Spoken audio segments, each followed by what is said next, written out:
Hello दोस्तों, we are back with our new topic trade and auxiliaries to trade. तो कैसे हो आप सभी? चलिए स्टार्ट करते हैं। उम्मीद है कि आप सब अच्छे होंगे। ट्रेड ट्रेड का मतलब क्या होता है कि किसी भी सामान को मैन्युफैक्चरर से लाकर अपनी शॉप पे कस्टमर को बेचना। और ऑक्सिलरीज टू ट्रेड का मतलब होता है कि उस माल को आपकी शॉप तक लाने में जो चीज़ें हेल्प करती हैं वो ऑक्सिलरीज होती हैं। ठीक है, स्टार्ट करते हैं। Trade is an essential part of commerce. Trade क्या है? एक एसेंशियल पार्ट है कॉमर्स का। It refers to sale, transfer and exchange of goods either physically और वर्चुअली। इसका मतलब क्या है? सेल करना, जैसा मैंने अभी आपको बताया, ट्रांसफ़र करना, एक्सचेंज करना गुड्स को फिजिकली और virtually. It help in making the goods produce available to the customer or users. क्या हेल्प करता है कि जो गुड्स प्रोड्यूस हुए हैं, जो हमारे गुड्स उत्पन्न हुए हैं, उनको वो अवेलेबल करा पाए, किसको? कंज्यूमर को और यूज़र्स को। These days goods are produce on, आजकल के दिनों में जो गुड्स प्रोड्यूस होते हैं वो किस चीज़ पर होते हैं? ठीक है, यहाँ से अ लार्ज स्केल। जो आजकल हमारे गुड्स प्रोड्यूस होते हैं वो एक लार्ज स्केल पर होते हैं, बहुत ही ज़्यादा बड़ी क्वांटिटी में होते हैं। And it is difficult for producer, और ये प्रोड्यूसर के लिए काफ़ी कठिन होता है to them self reach out to individual, कि जो प्रोड्यूस कर रहा है प्रोड्यूसर आपका या मैन्युफैक्चरर कह लो, कि वो खुद ही इंडिविजुअल को रीच करे और उन्हें सेल करे अपने प्रोडक्ट्स। ठीक है, सेल करे अपनी प्रोडक्ट्स को। Businesses are engage in trading activities. जो बिजनेसमैन्स होते हैं, businessmans are engage in trading activities. जो बिजनेसमैन्स होते हैं वो ट्रेडिंग एक्टिविटीज़ में इंगेज होते हैं to make the goods available to customer. जो गुड्स को अवेलेबल करवा पाते हैं, किसके लिए? कस्टमर के लिए, डिफरेंट मार्केट्स के अंदर। In the absence of trade it is, अगर ट्रेड ना हो आपका, in the absence of trade it would not be possible to undertake production activities. तो ये पॉसिबल ही नहीं हो पाएगा कि वो जो प्रोडक्शन एक्टिविटीज़ हैं, गुड्स को बनाने की जो एक्टिविटीज़ है वो उन्हें लार्ज स्केल पर कर सकें। Activities which are meant for assisting trade are known as auxiliaries to trade. जो एक्टिविटीज़ ट्रेड को करने में हेल्प करती हैं, असिस्ट करती हैं, उन्हें हम क्या कहते हैं? Auxiliaries to trade. These activities are generally refers to as service। इन एक्टिविटीज़ को हम जनरली सर्विस की तरह रेफर करते हैं, क्योंकि these are in the nature of facilitating the activities relating to industry and trade। क्योंकि ये इनका जो नेचर है वो फैसिलिटेट करने का होता है। क्या होता है? नेचर जो है वो फैसिलिटेट करने का होता है एक्टिविटीज़ को जो कि रिलेटेड हैं इंडस्ट्री से और ट्रेड से। ठीक है, और ये आपकी नेमली है क्या? पहला क्या है? ट्रांसपोर्ट, फिर banking, then insurance, then warehousing, advertisement. ठीक है, are regarded as auxiliaries to trade. इन्हीं को हम क्या कहते हैं? Auxiliaries to trade. That is आई को बोलते हैं हम, that is activities playing a supportive role. जो एक्टिविटीज़ सपोर्टिंग रोल प्ले करती हैं। In fact these activities support not only trade, हालांकि ना ये सिर्फ ट्रेड को ही सपोर्ट करती हैं, but only industry, but also industry को भी सपोर्ट करती हैं। एंड हैंस इसीलिए द एंटायर बिजनेस एक्टिविटी, सारी ही बिजनेस एक्टिविटीज़ को ये सपोर्ट करती है। एंटायर बिजनेस एक्टिविटी मतलब सभी बिजनेस एक्टिविटीज़ को। Auxiliaries are an internal part of commerce. Auxiliaries आपकी इंटरनल पार्ट ऑफ कॉमर्स होती हैं in particular, and business activity in general. और बिजनेस एक्टिविटी होती है किसमें? जर्नल में। पार्टिकुलर में आपकी इंटरनल पार्ट ऑफ कॉमर्स, और जर्नल में business activity. These activities help in removing various hindrances, ये हेल्प करती हैं अलग अलग हिंड्रेंसेस को रिमूव करने में जो कि अराइज होते हैं in connection with the production, connection में किसके, प्रोडक्शन और डिस्ट्रीब्यूशन ऑफ गुड्स के। ठीक है, प्रोडक्शन में कैसे अराइज होंगे, जब आप रॉ मटेरियल लेकर आ रहे होगे तब भी आपको ज़रूरत पड़ेगी ऑक्सिलरीज टू ट्रेड की, ट्रक वगैरह की, और जब डिस्ट्रीब्यूट कर रहे होगे तब भी आपको ट्रांसपोर्टेशन की ज़रूरत पड़ेगी, और उन्हें स्टोर करने के लिए वेयर हाउस की पड़ेगी, प्रोटेक्ट करने के लिए इंश्योरेंस की, और अवेलेबल कराने के लिए आपको बैंकिंग में फाइनेंस भी चाहिए होगा। Transport facilitate movement of goods, ये आ गया आपका। ट्रांसपोर्ट फैसिलिटेट क्या करता है, movement of goods from one place to another. Banking provide क्या करती है, बैंकिंग प्रोवाइड करती है आपको financial assistance to the manufacturer and the trader. Insurance cover करता है वेरियस काइंड के business risk. Warehouse create करता है टाइम यूटिलिटी, जिससे कि आपका समय पर जो गुड्स हैं वो अवेलेबल हो पाएँ स्टोरेज के द्वारा by way of storage facility. Advertising provide information to consumer, जो एडवर्टाइजिंग है वो इंफॉर्मेशन देती है किसे, कंज्यूमर को। अगर कंज्यूमर के पास इंफॉर्मेशन ही नहीं होगी तो वो आपका गुड खरीदेगा कैसे। In other word these activities facilitate movement, ये जो एक्टिविटीज़ हैं ये क्या फैसिलिटेट करती हैं, movement, storage, financing, risk coverage and sales promotion of goods. ठीक है, auxiliaries to trade are briefly discussed below, जो आपकी ऑक्सिलरीज टू ट्रेड हैं वो नीचे अच्छी तरीके से डिस्कस करी गई हैं। आइए पहली वाली देखते हैं क्या है। Transportation and communication, production of goods generally take place in particular location, जो अब आपके गुड्स प्रोड्यूस होते हैं वो जनरली एक पर्टिकुलर लोकेशन में ही होते हैं, क्योंकि आप जगह जगह पर अपने गुड्स का प्लांट नहीं लगा सकते हो। एग्जाम्पल के तौर पर ले लेते हैं, टी मेनली प्रोड्यूस होती है असम में। ठीक है, असम में। कॉटन आपकी प्रोड्यूस होती है गुजरात में। टी प्रोड्यूस होती है असम में, कॉटन प्रोड्यूस होती है गुजरात में और महाराष्ट्र में भी। जूट आपकी मिलती है वेस्ट बंगाल में, उड़ीसा में। शुगर आपकी UP, Bihar, Maharashtra and so on. But these goods are required for consumption in different part of the country, पर इन गुड्स को जो कंज्यूम करने की रिक्वायरमेंट वो कंट्री के हर पार्ट में ही मिलेगी। ठीक है, दो obstacles of place is removed, तो जो ऑब्स्टिकल आएगा प्लेस का, कि बन तो एक पार्टिकुलर जगह पे रहा है पर पूरे इंडिया में कैसे अवेलेबल करवाएं, तो उस कठिनाई को रिमूव करने में आपका किस चीज़ का काम आएगा, ट्रांसपोर्ट का। किस तरीके से, रेल हो गई, रोड्स हो गए, रेल्स हो गई, कोस्टल शिपिंग हो गई, मतलब पानी से भेजना।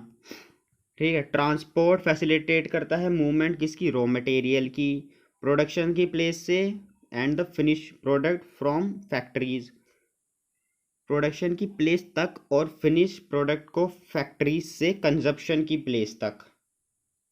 ठीक है, along with transport facility, transport, तो कॉल आ गई थी उसकी वजह से कट गया, उसके लिए सॉरी। स्टार्ट करते हैं दोबारा। Along with transport facility there is also a need for communication, transport facility के हालांकि उसके अलग भी आपको कम्युनिकेशन की भी ज़रूरत पड़ती है, फैसिलिटेट करने के लिए प्रोड्यूसर्स को, ट्रेडर्स को, कंज्यूमर्स को। ठीक है, may exchange information with one another, जिससे कि वो एक्सचेंज कर सकें क्या, इंफॉर्मेशन को एक दूसरे के साथ। Does postal services and telephone facilities, तो जो पोस्टल सर्विसेज होती हैं, जो आप पोस्ट भेजते हैं, या फिर टेलीफोन फैसिलिटीज़ जो अवेलेबल हैं, also be regarded as auxiliaries to trade, उन्हें भी हम ऑक्सिलरीज टू ट्रेड कह सकते हैं। सेकंड पॉइंट आपका है banking and finance. Business activities can not be undertake unless funds are available for acquiring assets, purchasing raw material and meet other expenses. तो क्या बोला है इसने, बिजनेस एक्टिविटीज़ नहीं हो सकती हैं जब तक फंड अवेलेबल ना हो, क्या करने के लिए, एक्वायर करने के लिए एसेट। एसेट एक्वायर करना एक अपने आप में ही परचेज करना होता है, एक्वायर का दूसरा मीनिंग ही परचेज है।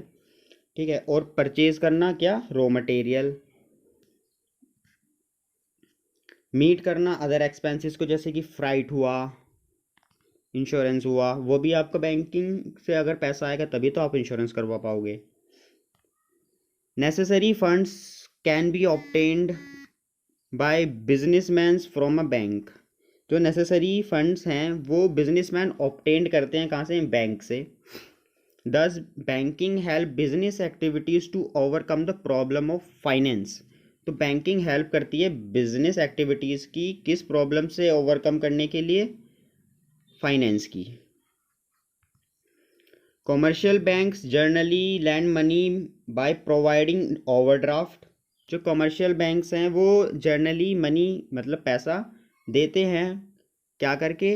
ओवरड्राफ्ट और कैश क्रेडिट फैसिलिटीज़ देकर। ओवरड्राफ्ट क्या होता है आपका? जब आपके अकाउंट बैलेंस में बैलेंस ज़ीरो हो और उसके बाद भी आपको बैंक अलाउ कर रहा हो विड्रॉ करने के लिए कुछ अमाउंट, उसे आप, जो कि आपका नेगेटिव हो जाएगा, उसे आप ओवरड्राफ्ट कहते हैं। उसके लिए बैंक आपसे कुछ फ़ी भी चार्ज करता है और ये सिर्फ आपका करंट अकाउंट में अवेलेबल होता है। ठीक है, क्या प्रोवाइड करके? ओवरड्राफ्ट और क्रेडिट फैसिलिटीज़ प्रोवाइड करके, लोन्स और एडवांसेस प्रोवाइड करके। बैंक ऑल्सो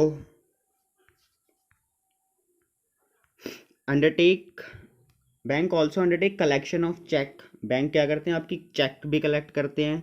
रेमिट करते हैं फंड को डिफरेंट प्लेसेस पर। रेमिट मतलब अवेलेबल कराना दूसरी प्लेसेस पर। और डिस्काउंट करते हैं बिल्स, ये आप अकाउंट में पढ़ोगे, discounting of bills. On behalf of trader के बिहाफ पे। In foreign trade commercial banks help exporters in collecting money from importer. अगर फॉरेन ट्रेड हो रहा है तो कॉमर्शियल बैंक्स हेल्प करते हैं किसकी? एक्सपोर्टर की, कलेक्ट करने में मनी किससे? इम्पोर्टर से।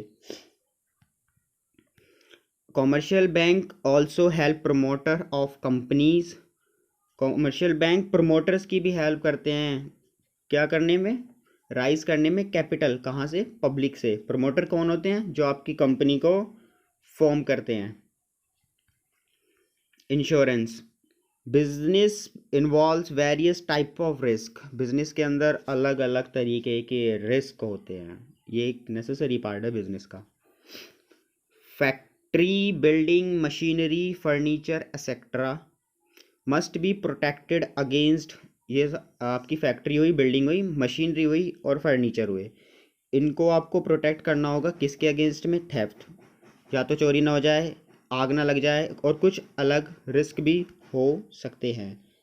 Fire, theft and other risk. Material and goods help in stock और in transit are subjected to risk of loss और डैमेज। जो आपके मटेरियल और गुड्स का स्टॉक ट्रांसिट में होता है, मतलब आ रहा होता है रोड से या शिप से, उसमें रिस्क कहीं ना कहीं इन्वॉल्व होता है। एक्सीडेंट ना हो जाए, या फिर आपका जैसे पेट्रोल मंगा रहे हो आप, तो वो आता आता उड़ जाता है कुछ कुछ, तो वहाँ पे डैमेजेस हो जाते हैं। या आपके पेरिशेबल गुड्स होते हैं जैसे कि एप्पल, वो आते आते कुछ ख़राब हो जाते हैं, उसमें हेल्प करता है। Employees are also required to be protected. Employees are also required to be protected. Employees को भी protected करके रखना पड़ता है against the risk of accident. कौन से रिस्क से? against the risk of accident and occupational hazards. occupational hazards बोले तो नौकरी का खतरा, नौकरी ना जाए। Insurance provide protection in all such cases. इन सभी केसेस में आपको जो इंश्योरेंस है, बीमा जो है, वो आपकी हेल्प करता है।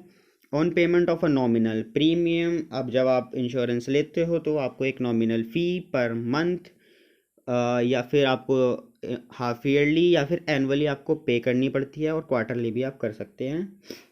द अमाउंट ऑफ लॉस और डैमेजेस। जो अमाउंट ऑफ लॉस होगा या फिर डैमेजेस होगा, एंड कंपेंसेशन फॉर इंजरी, या फिर आपको कुछ हानि पहुंचे उसके लिए कंपेंसेशन इफ़ एनी अगर होती है, can be recovered from the insurance company. आप उसे रिकवर्ड कर पाओगे इंश्योरेंस कंपनी पर कभी भी ये फुल वैल्यू की नहीं होती है, जो आपका टोटल लॉस हुआ है उससे थोड़ी कमी होती है, ये फैक्ट है। नेक्स्ट आपकी है वेयर हाउसिंग। ये कैसे हेल्प करता है? टाइम यूटिलिटी में आपके गुड्स को अवेलेबल करवाता है टाइम पर। पढ़ते हैं।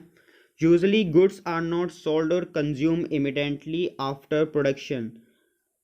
आपके हालांकि हमेशा जो आपके गुड्स हैं वो ना तो एकदम से सोल्ड हो जाएंगे ना कंज्यूम्ड हो जाएंगे इमिडिएटली प्रोडक्शन के बाद। They are held in stock to make them available.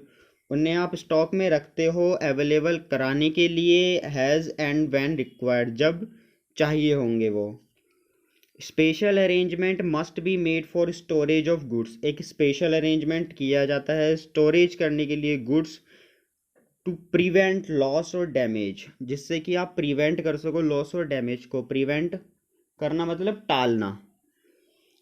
Warehousing help business firms to overcome the problem of storage. जो वेयरहाउसिंग होती है वो हेल्प करती है बिजनेस फर्म्स को स्टोरेज की प्रॉब्लम से ओवरकम करने के लिए, जिससे कि उनकी स्टोरेज की जो प्रॉब्लम है वो दूर हो सके। उसके लिए बिजनेस फर्म की हेल्प कौन करता है? वेयरहाउसिंग। एंड फैसिलिटेट करने के लिए availability of goods when needed. जब गुड्स नीडेड हों तब आप उन्हें अवेलेबल करवा सको।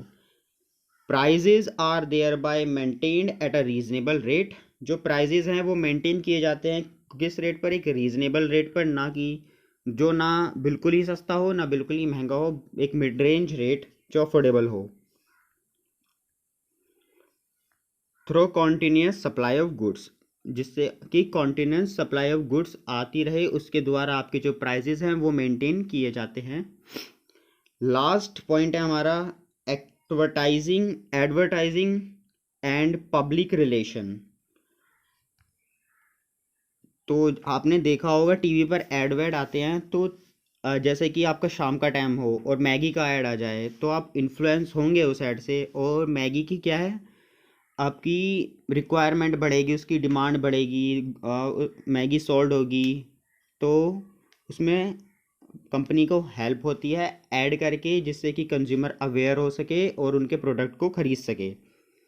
पढ़ के लेते हैं। There is an old saying, advertising is what you pay for. पुराने समय से ही कहते आ रहे हैं advertising is what you pay for. Advertising क्या है? जिसके लिए आप पे करते हो। And P R is what you pray for. और पब्लिक रिलेशन क्या है? जिसके लिए आप प्रे करते हो। एडवर्टाइजमेंट के लिए आप पे करते हो, ऐड कराने के लिए आप पैसे दोगे, और पब्लिक रिलेशन बनाने के लिए आप प्रार्थना करते हो कि हमारे पब्लिक रिलेशन बने, हमारा नेटवर्क बिल्ड हो। बहुत इसे हाईलाइट कर देते हैं। Advertising is you pay for और P R is you pray for. Both advertisement and public relation activities are the tools of commerce। क्या है ये? tools of commerce हैं, जो कि इन्फ्लुएंस करते हैं, प्रमोट करते हैं आपके प्रोडक्ट को, सर्विसेज को, और an idea to your potential customer, और एक आइडिया देते हैं आपके पोटेंशियल कस्टमर्स को, मोटिवेट करते हैं and motivate you target customer, motivate करते हैं आपके टारगेटेड कस्टमर को रिकॉग्नाइज करने में योर अकम्पलिशमेंट। आपकी जो अकम्पलिशमेंट्स हैं, बोले तो एक टारगेट है, उसे पूरा करने के लिए। Advertising and public relation activities are one of the most important method.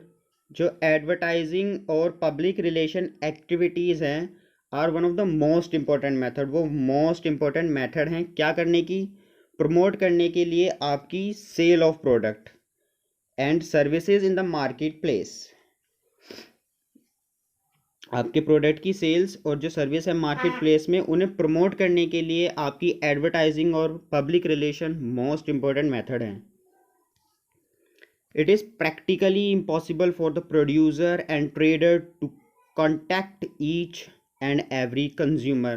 Practically देखा जाए तो ये एकदम नामुमकिन है कि प्रोड्यूसर और जो ट्रेडर हैं आपके वो कांटेक्ट कर सकें ईच एंड एवरी कंज्यूमर से। Thus the promoting sales information is made available. तो जो प्रमोट करना होता है सेल्स को और इंफॉर्मेशन अवेलेबल करानी होती है, वो एडवर्टाइजमेंट और पब्लिसिटी टूल्स के द्वारा होती है। अबाउट देयर फीचर्स, उनके क्या फीचर्स हैं, और price etcetera, to the potential consumer. Also, there is a need to persuade potential customer and buyers. और यहाँ पर आपको ज़रूरत भी पड़ेगी कि आप कैसे ढूंढो पोटेंशियल कस्टमर्स को और बायर्स को about the utility features quality price competitive information sorry.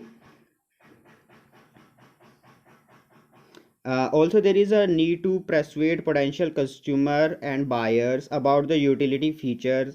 आपको ये भी ज़रूरत है कि आप जो पोटेंशियल कस्टमर हैं आपके और जो बायर हैं उन्हें कैसे इन्फ्लुएंस कर पाओ और उन्हें कैसे जागरूक कर पाओ. प्रेसिडेंस का मतलब जागरूक, कि क्या यूटिलिटी फीचर्स है, क्या क्वालिटी है, क्या आपके प्रोडक्ट का प्राइस है, कॉम्पिटिटिवनेस क्या है उसके अंदर क्या कॉम्पिटिटिव इंफॉर्मेशन है about the goods and services etcetera. Goods और सर्विसेज को लेकर the publicity of such attributes of product. Attribute का मतलब होता है options of product and services are done मतलब किए जाते हैं यूज़ करके various techniques of maintaining public relation tools.